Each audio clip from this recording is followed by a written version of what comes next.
Okay, so here is what we are going to do today. We spent a lot of time on this podcast talking about craft, about the business of publishing, about platform and proposals, and all the very serious things. And all of that matters. You know that it does. But today we are going to have a little fun. Today we are talking about movie quotes.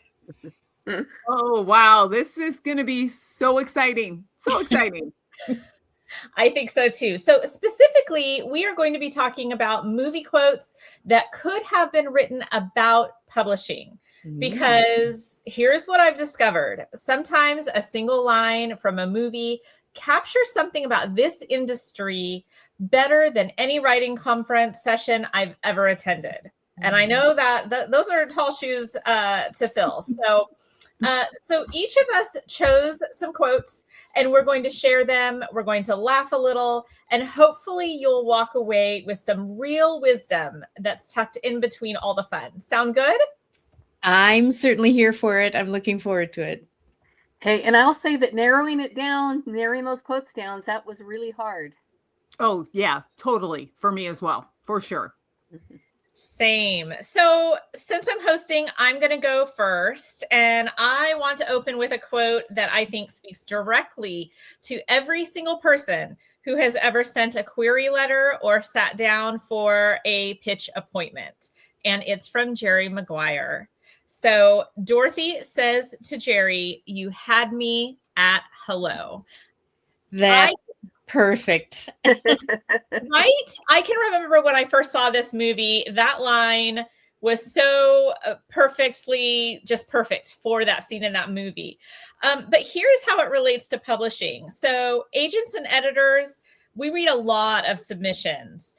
More than most people realize. And what cuts through it all isn't the perfect proposal or a flawless synopsis. It's an opening that makes us feel something.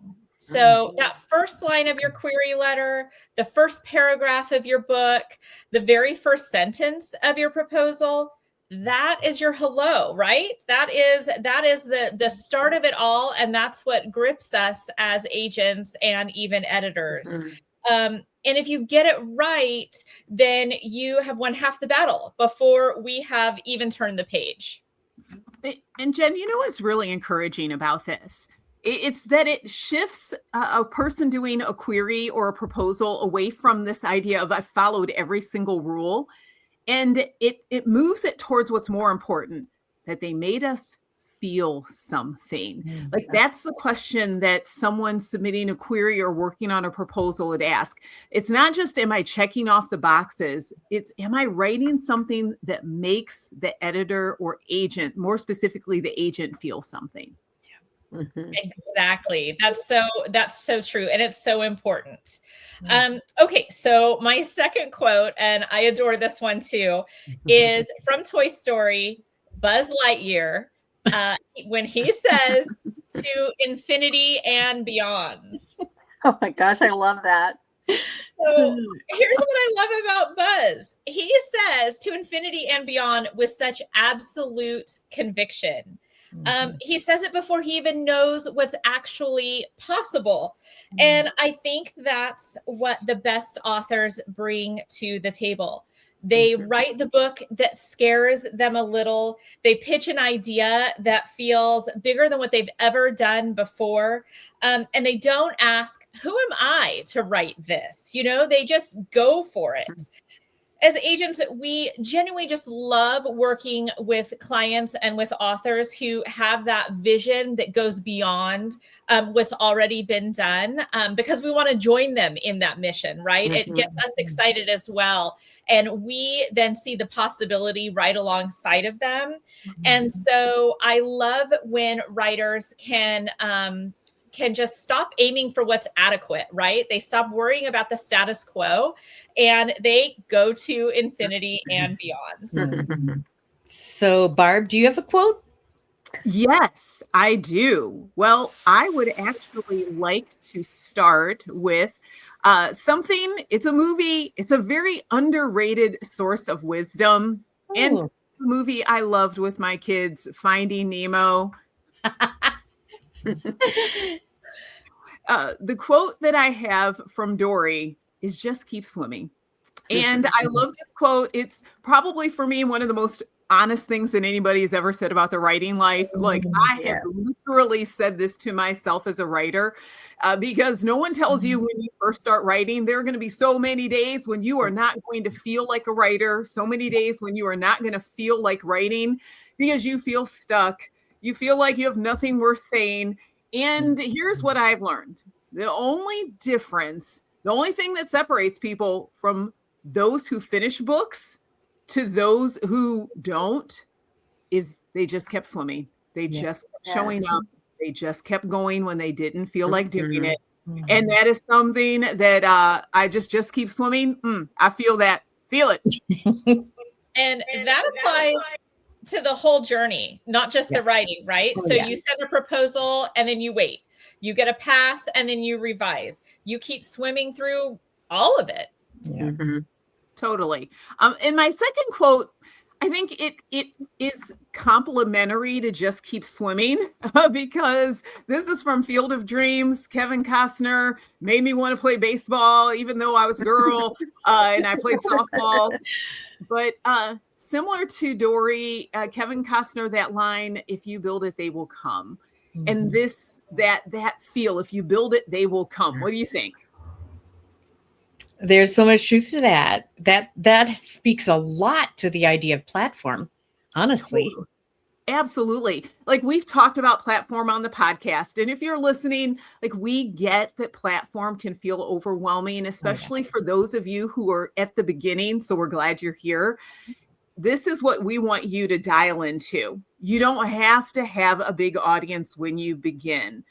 What we encourage you to do is start building something real. Publishers aren't looking for this exact magic number. Now, they are looking for numbers. They are more than that underneath. They want to know that there are real people who are responding to what you have to say. So build your field, and that looks like being consistent, being generous, and being genuine. And we want you to know if you do that, the people really will come. You know, Barb, I hadn't thought about that till just now, but what he was building was a place where the characters would want to play. So that's what we do as writers too. Build the place where your readers are going to want to come and listen, be together. I love that. Be on the field together. I love that. And I love that it also takes the pressure off of that idea that you have to have it all together before anybody will take you seriously, because that's very discouraging, because all of us know we still have areas to grow, and especially when it comes to platform and everything. So we don't have to be fully formed or all together to be taken seriously. So it takes that pressure off. Well said, ladies. Well said. Okay, I've got a quote.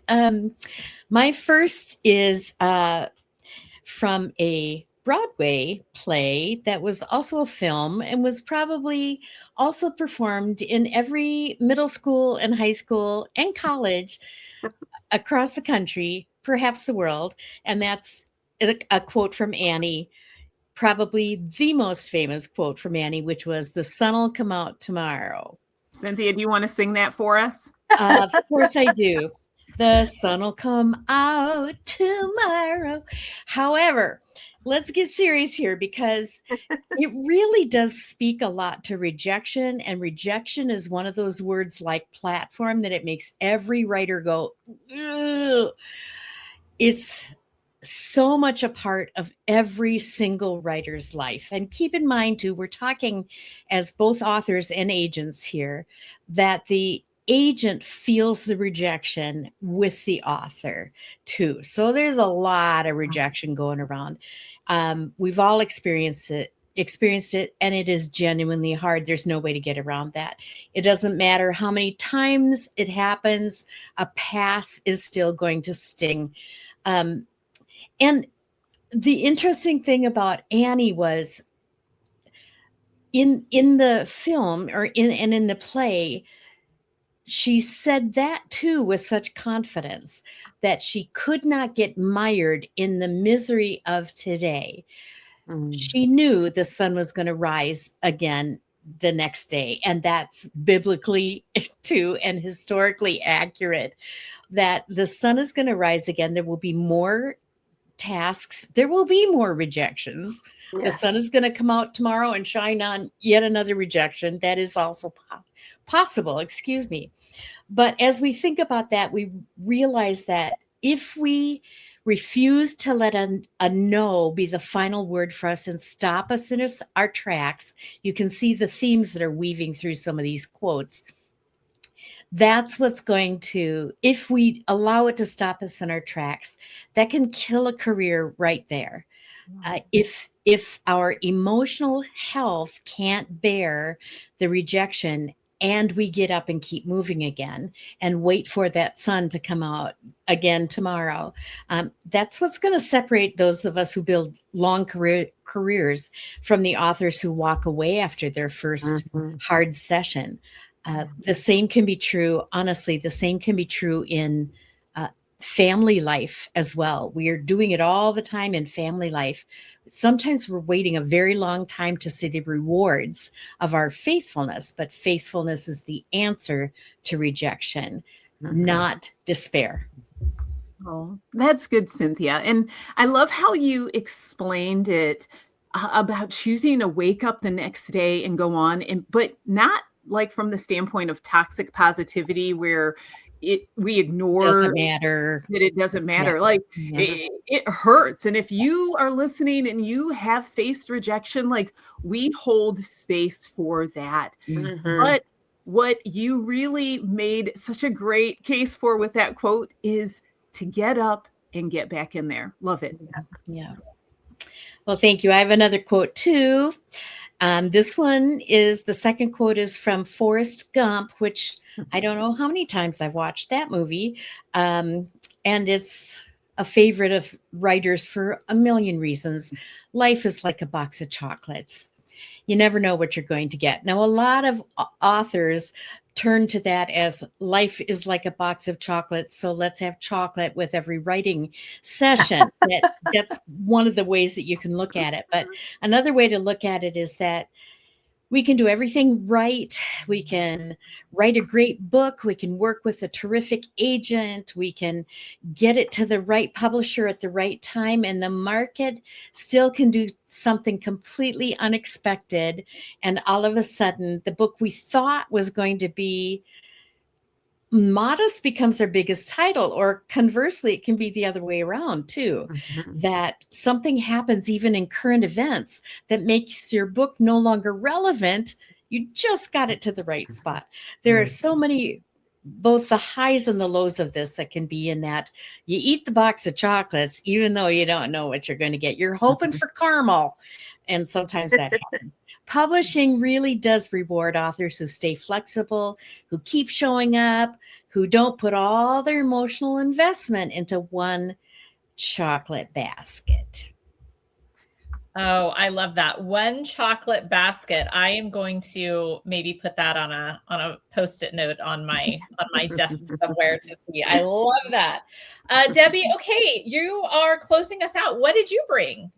Well, I want you to know that I gave a lot of thought to this one, and it is from the movie The Princess Bride.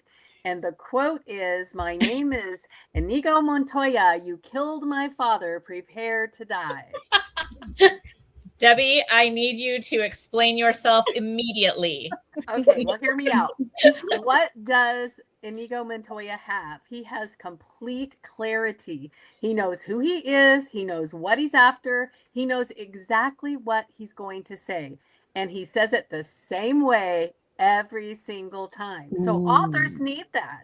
You have to know your lane. You need to know your reader and be able to say in one clear sentence what your book does or what it does not do. Whether you're in a 5-minute pitch appointment, or writing a back cover copy, or answering, "Hey, so what's your book about?" at a dinner party, clarity is so important. It is actually everything. Yep. That's so true. That's really beautiful. I want every query letter to open with that level of conviction now. Debbie, you have spoiled me. Prepare to die. That's right. You may not be so far off on that one. Maybe Okay. less on that side of things and more on just that level of go get 'em conviction. I love it. Well, I love it. So let's do my second quote because it's a little softer. Okay. So my second quote is from The Help, where Abilene Clark says to the little girl that she cares for, "You is kind, you is smart, you is important." I love that line so much. It's everything. So here's the deal. The writing journey is long. It is genuinely hard on our confidence. You compare yourself with other authors, you read your own work and you wonder if it's ever going to be good enough.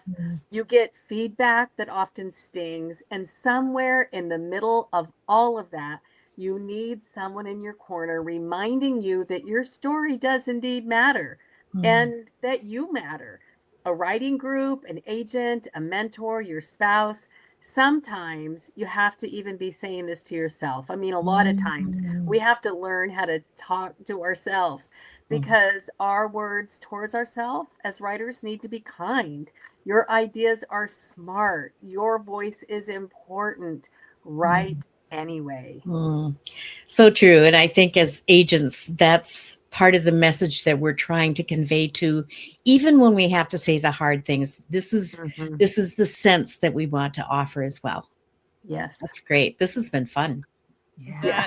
I needed that today, honestly. That was just beautiful, Debbie. So let me close this out by saying, if you are in a hard season of writing right now, I hope something in this conversation gave you a little spark today. So whether it's Dory telling you to just keep swimming, or Inigo reminding you to get clear on your message, or Aibileen whispering that your story is important, we sure hope that you heard it today. Here is our listener challenge, and our viewers, for those of you that are watching on YouTube, we want to know your movie quote that feels like publishing wisdom.